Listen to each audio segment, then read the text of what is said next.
तो दोस्तों, मैं कंचन कुमारी मैं आप लोग का स्वागत करती हूँ हिंदी कहानी संग्रह पर। दोस्तों, पिछले वीडियो में हमने देखा घास वाली का पहला पार्ट। अब दूसरा भाग हम शुरू करने जा रहे हैं। ठीक है दोस्तों, तैयार हैं? नहीं हैं तो तैयार हो जाइए। ठीक, पहला भाग में हम देखें कि मूलिया के साथ जो चैन सिंह दुर्व्यवहार करता है उसके कारण मूलिया कैसे चिढ़ी हुई रहती है, कैसे वो आंसू भर भर के रोती है और कैसे वह अपने पति को अपनी विडम्बना नहीं बता पाती है। आज दूसरे भाग में हम उसके आगे देखेंगे। दूसरे दिन मूलिया घास के लिए ना गई। सास ने पूछा, तू क्यों नहीं जाती? और सब तो चली गई। मूलिया ने फिर सिर झुकाकर कहा, मैं अकेली ना जाऊंगी। सास ने बिगड़ कर कहा, अकेले क्यों? तुझे तो बाघ उठा ले जाएगा।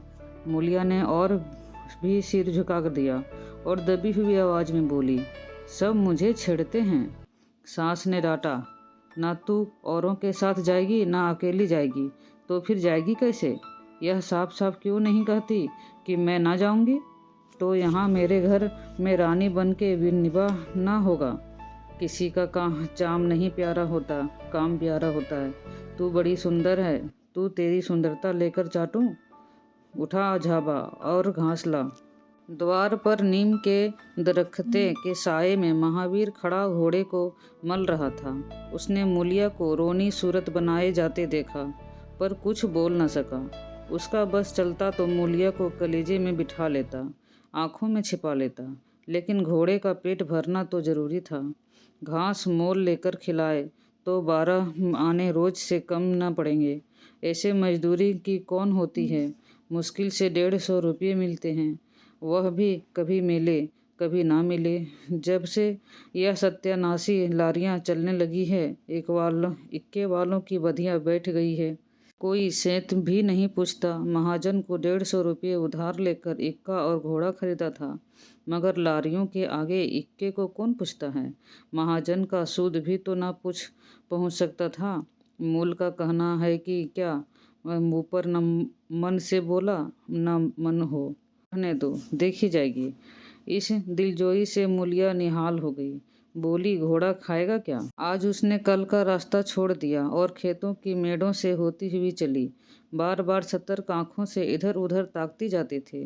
दोनों तरफ ऊख के खेत खड़े थे। जरा भी खटखटाहट होती उसका जी सन जाता, कहीं कोई ऊख में छिपा ना बैठा हो। मगर कोई बात ना हुई। ऊख के खेत निकल गए, आमों का बाग निकल गया, सींचे हुए खेत नजर आने लगे। दूर के कुएं पर पूर चल रहा था। खेतों की मेड़ों पर हरी हरी घास जमी हुई थी। मूलिया का जी ललचाया। यहाँ आध घंटे में जितनी घास छिल सकती है, सूखे मैदान में दोपहर तक ना छिल सकेगी। यहाँ देखता है कौन? कोई चिल्लाएगा तो चली जाऊंगी।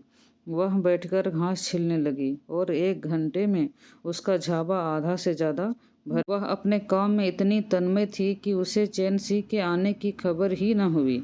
एकाएक उसने आहट पाकर सिर उठाया तो चैन सिंह को खड़ा देखा। मूलिया की छाती धक से हो गई। जी मैं आया, भाग जाए, झाबा उलट दे और खाली झाबा लेकर चली जाए। पर चैन सिंह ने कई गज के फासले से ही रुक कर कहा, डर मत, डर मत। भगवान जानता है मैं तुझसे कुछ न बोलूँगा। जितनी घास चाहे छिल ले, मेरा ही खेत है। के हाथ सुन्न हो गए। खुरपी हाथ में जम सी गई। घास नजर ही ना आती थी। जी चाहता था जमीन फट जाए और मैं उसमें समा जाऊं। जमीन आंखों के सामने तैरने लगी। जी ने आश्वासन दिया, छिलती क्यों नहीं है? मैं तुमसे कुछ कहता थोड़ी हूँ। यहाँ रोज चली जा आया करो, मैं छील दिया करूँगा। मूलिया चित्रलिखित सी बैठी रही। चैन सिंह ने एक कदम आगे बढ़ाया और बोला, तू मुझसे इतना डरती क्यों है? क्या तू समझती है मैं आज भी तुमसे सताने आया हूँ? ईश्वर जानता है, कल भी तुझे सताने के लिए मैंने तेरा हाथ नहीं पकड़ा था। तुझे देखकर आप हाथ बढ़ गए। मुझे कुछ सुध ही ना रही। तू चली गई तो मैं वहाँ बैठकर रोता रहा। जी में आता था हाथ काट डालूं, कभी जी चाहता था जहर खा लूं, कभी से तुझे ढूंढ रहा हूँ। आज तू इस रास्ते से चली आई, मैं सारा हार छानता हुआ यहाँ आया हूँ।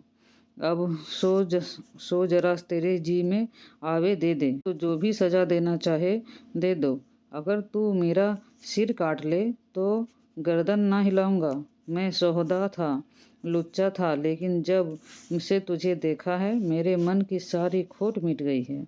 अब तो यही जी में आता है कि तेरा कुत्ता होता और तेरे पीछे पीछे चलता, तेरा घोड़ा होता, तब तो तू अपने हाथों से मेरे सामने घास डालती। किसी तरह यह चोला तेरे काम आवे। मेरे मन की यह सबसे बड़ी लालसा है, मेरी जवानी काम ना आवे। अगर मैं किसी खोट से ये बातें कर रहा हूँ। बड़ा भगवान था महावीर, जो ऐसी देवी उसे मिली। यह चुपचाप सुनती रही, फिर नीचा सिर करके भोलेपन से बोली, तो तुम मुझे क्या करने को कहते हो? चैन सिंह और समीप आकर बोला, बस तेरी दया चाहता हूँ। मुलिया से सिर उठाकर उसकी ओर देखा। उसकी लज्जा ना जाने कहाँ गायब हो गई। और चुभते हुए शब्दों में बोली, तुमसे एक बात कहूँ, बुरा तो ना मानोगे? तुम्हारा ब्याह हो गया है या नहीं?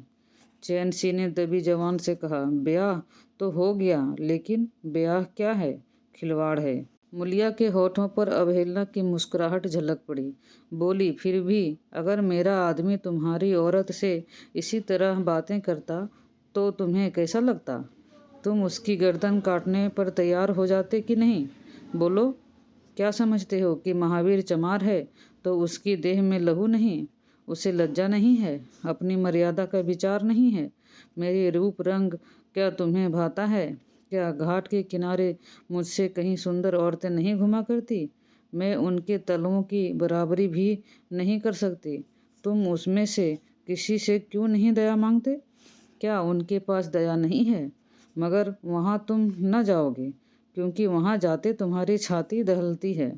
मुझसे दया मांगते हो इसलिए न कि मैं चमारिन हूँ, नीची जाति की हूँ, और नीच जाति की औरतें जरा सी घुड़की धमकी व जरा सी लालच से तुम्हारी मुट्ठी में आ जाएगी। कितना सस्ता सौदा है, ठाकुर हो ना, ऐसा सस्ता सौदा क्यों छोड़ने लगे? चैन सिंह लज्जित होकर बोला, मुल्ला यह बात नहीं, मैं सच कहता हूँ, इसमें ऊंच नीच की बात नहीं है। सब आदमी बराबर हैं। मैं तो तेरे चरणों पर सिर रखने को तैयार हूँ मुलिया, इसलिए ना कि जानते हो मैं कुछ कर नहीं सकती। जाकर किसी खतरानी के चरणों पर सिर रखो तो मालूम हो कि चरणों पर सिर रखने का क्या फल मिलता है। फिर यह सिर तुम्हारी गर्दन पर न रहेगा। चैन सिंह मारे शर्म के जमीन में गड़ा जाता था। उसका मुंह ऐसा सूख गया था मानो महीनों की बीमारी से उठा हो। मुंह से बात ना निकलती थी। मुलिया इसकी वाक वटु है, इसका उसे गुमान भी न था। मुलिया फिर बोली, मैं भी रोज बाजार जाती हूँ, बड़े बड़े घरों का हाल जानती हूँ। मुझे किसी बड़े घर का नाम बड़ा बता दो, जिसमें कोई साइस, कोई कोचवान, कोई कहार, पंडा महाराज ना घुसा बैठा हो। यह सब बड़े घरों की लीला है, और वह औरतें जो कुछ करती है ठीक करती हैं। उनके घर वाले भी चमारिनों और कहारिनों पर जान देते फिरते हैं। लेना देना बराबर हो जाता है। बेचारे गरीब आदमियों के लिए यह बातें कहाँ? मेरे आदमी के लिए संसार में जो कुछ हूँ मैं हूँ। वह किसी दूसरी मिहरिया की ओर आंखें उठाकर भी नहीं देखेगा। संयोग की बात है कि मैं तनिक सुंदर हूँ, लेकिन मैं काली कलूटी होती तब भी वह मुझे इसी तरह रखता, इसका मुझे विश्वास है। मैं चमारिन होकर भी इतनी नीच नहीं हूँ कि विश्वास का बदला खोट से दूँ। वह अपने मन की करने लगे और छाती पर मूंग दलने लगे तो मैं भी उसकी छाती पर मूंग दलूँगी। तुम मेरे रूप की ही दीवानी हो ना। आज मुझे माता निकल आए, कानी हो जाऊं तो मेरे और ताकोगे भी नहीं।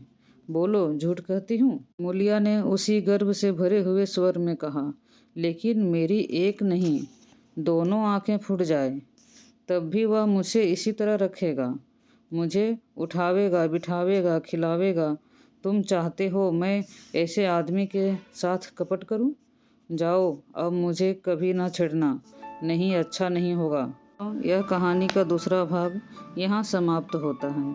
आप लोगों की यह कहानी कैसी लगी कमेंट पर ज़रूर बताएं, और चैनल को सब्सक्राइब एंड लाइक ज़रूर करें। ठीक।